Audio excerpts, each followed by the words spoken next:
Hello guys, so in this video I am explaining the question like what was the thought process behind this question, smallest range covering elements from K lists. So I did this question and I did it on the camera only. Yeah, so but again I did not explain the thought process so clearly, so I will explain it here. So what we have in this question is that we have a list of lists. So So let's say we have list L1, L2 and L3, and L1 can be anything. Let's say it is 0, 10, uh, 44, and I'm just like picking random values. So it is 2, 3, 32, and let's say that this is 1, 23, 24. Yeah. So these are the three lists that we have, and what we need to do is we need to find the smallest range that covers all the elements, at least one element from all the list. So the thought process behind this question was that again like in this question I fixed one element. So I fixed the first element of the list, and let's say it is 0. So if we do this question in a brute force manner, how would we proceed? So if we fix the very first element 0, then to have one element from each list, we would like to have at least the very first elements from both the list. So only then our range would be like 0, 1, 2. So I mean the range would be 0 to 2, like if we have the first elements from all the list, and we know that this is the current smallest range, like this is the smallest range that we have till now, since it is covering the minimum elements from all the three lists. So this is the smallest range till now. Like this was the biggest hint that like helped me in thinking about this question further. Now now we try to increase this range, like so okay, so now we have this range, and this is the smallest range that we have till now. And how did we get this range? We fixed the very first element, that is the smallest element out of all the given elements. So my idea was that I need to fix the first element and check for all of them. So I just needed to check for all the element as the first element. So first 0 is the first element, then 1 will be the first element, then 2 would be the first element, then 3 would be the first element, 10 would be first element, 23 would be first element, 24 would be first element, 32 and 44 would be the first element. But if we do this question in a brute force manner, then then we will have to consider every element, and then corresponding to those we would have to take elements from every list. We will have to check that what is the minimum. For example, if the first element is R, we will have to find the minimum R such that L to R is present in every list. So this is the brute force. This is a simple logic that how we will do this question. But doing this by brute force will give us a TLE. So better to use like a very cool hack. So what we can do is we can push everything in the array, and now what would be the second like how do we increase this range? Obviously we will pick the smallest element, which is 0 in this case, and then we would increase the range. So now this 0 would become 1, and this 2 will remain like that. Sorry, this 0 would become 10. This 0 would become 10 and 2 would remain like that. But like this is not the correct order of the range. The correct order would be 2 to 10. So like this is the second range. This was the first range, and now this is the second range, which covers all the elements from all the three lists. So yeah, so what is the proof that this will always work? Now this was also in my head when I was thinking about this. The proof is that every time we are picking just one element, and we know for sure that one element is that one element must belong to one of these three lists, and we know that the range cover all the elements from all the list, and we are just picking the very the very minimum element from among all those, and we are trying to increment that element. And since we are doing this, what is happening is that we are just moving forward in one of the lists, and the other lists are still covered. Yeah, so the other lists are still covered and we are moving forward in one of the lists. Okay, so yeah, so we are moving forward in just one of the lists and the other lists are still covered. So we are moving forward like here 10 and the other lists are still covered. 2 and 1 are still there.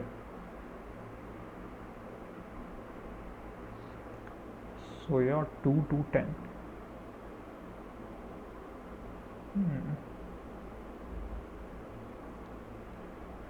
Yeah, so 2 to 10.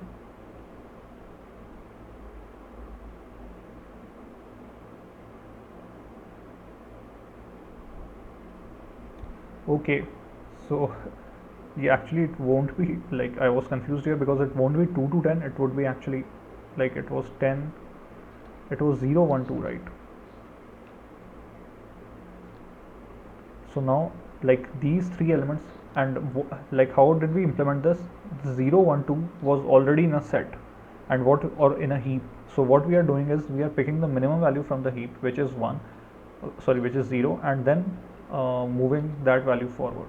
So this 0 will now become 10. So our next set of elements would be 0, like 10 1 2, and the range would be like 1 to 10. So this is the actual range. This is the second range that we consider. So the range would be 1 to 10. Here the range was 0 to 2. Yeah, so now these are the elements that we have in our set. 10 1 2. Now again we will pick the minimum element and we will try to increase that. So 1 will now go to 23. So 10 23 and 2. So clearly you can observe that every time we are picking just one element and we are incrementing that, and what is happening is that we are getting a whole new range, and that range is the just next range that we have. So you can see that we had 0 as our start element, we had 1 as our start element, and we had 2 as our start element. So clearly this 2 would be the minimum thing now, and it would now increase to 3. So now we have 10 23 3 and 3 23. Sorry, here this was also 23. So now the new range is 3 to 23, and we can see that it covers everything.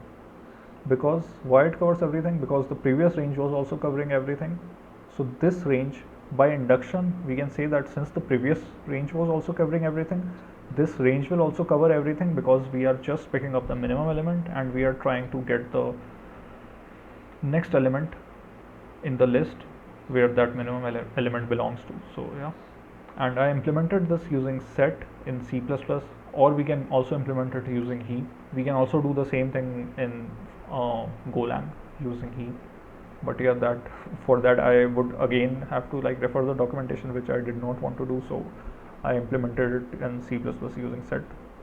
And one thing to note is that why I use set was, the second reason is that we can get a minimum and the maximum in the set only. But in case of heap, we will have to like maintain one min heap and one max heap to get the minimum and the maximum.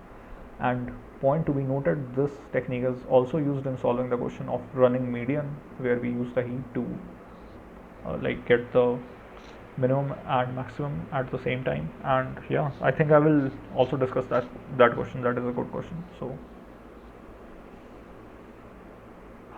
yeah, so now we have data, and like this is the data thing that we are considering.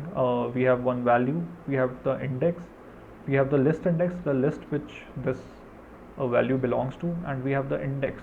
So actually it's a two-dimensional grid, right? So we need a list index, that is the row number, and the index of the element itself, that is the column number. So this is the row number, this is the column number, this is the value, and we are sorting on the basis of value. So this is the operator, this is how we define the operator. So if the value is less than the other element's current value, then return true, because this is lesser, and if it is greater, then return false. But if it is equal, then just return on the basis of list idx. It doesn't matter, because our main concern is value only here in this case. So now we define the set of data, and infinity is 2 into 10 to the power 9,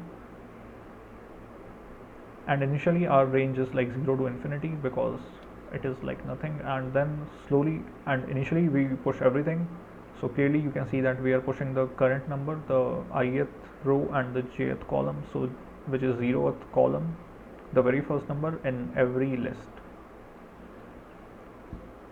Then we are picking the very minimum element from the set, that is the first element, and by picking the minimum element, what we are doing is, yeah, then okay, so temp A is the minimum element and temp B is the maximum element, and clearly we are checking that if this is lesser than the range, then our range becomes this, and if this is equal to the range, and if temp A is less than answer 0, then again our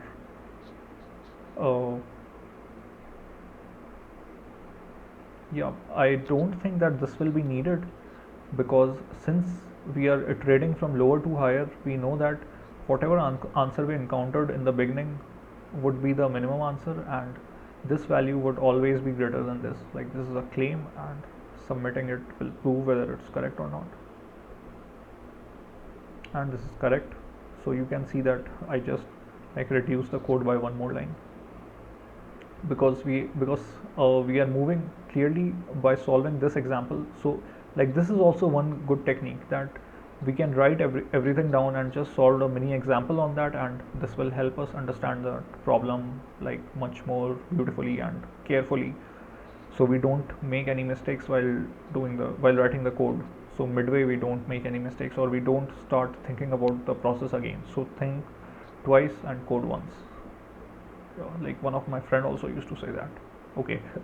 So yeah, so okay, so since we are iterating from lower to higher value, we know that if like the value encountered further down the line wouldn't be greater than this, so we don't need that condition. So this is the only condition that is required, and which will give us the answer.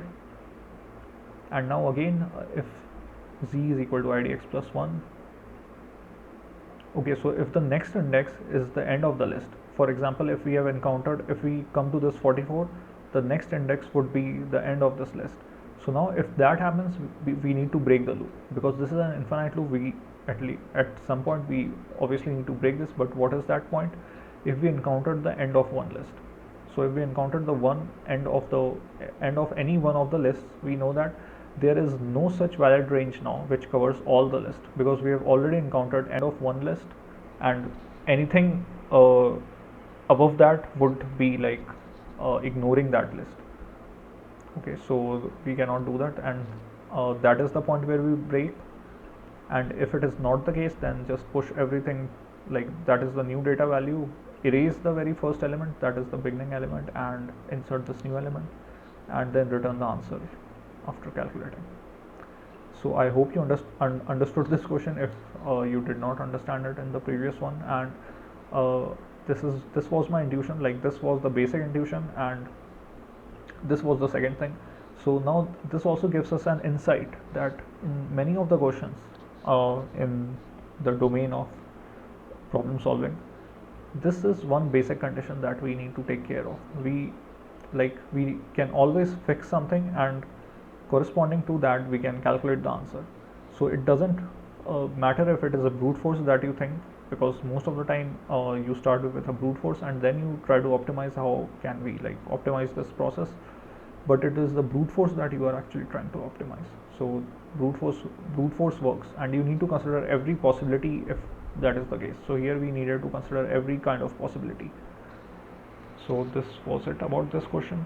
So just fix a value, think of a brute force by fixing a value, which is a very good technique here. Like in many of the problems, by fixing a value, like your whole horizon expands. You can think of like all the cases that you need to consider, and as a computer scientist you need to think of all the possibilities. So that is what we are doing here. We are thinking of all the possibilities, but how do we keep it optimal? So that is also you need to think about, and that is how you solve most of the problems. Yeah, considering the number of problems, that is how you solve most of the problems. So yeah, thank you for watching this video.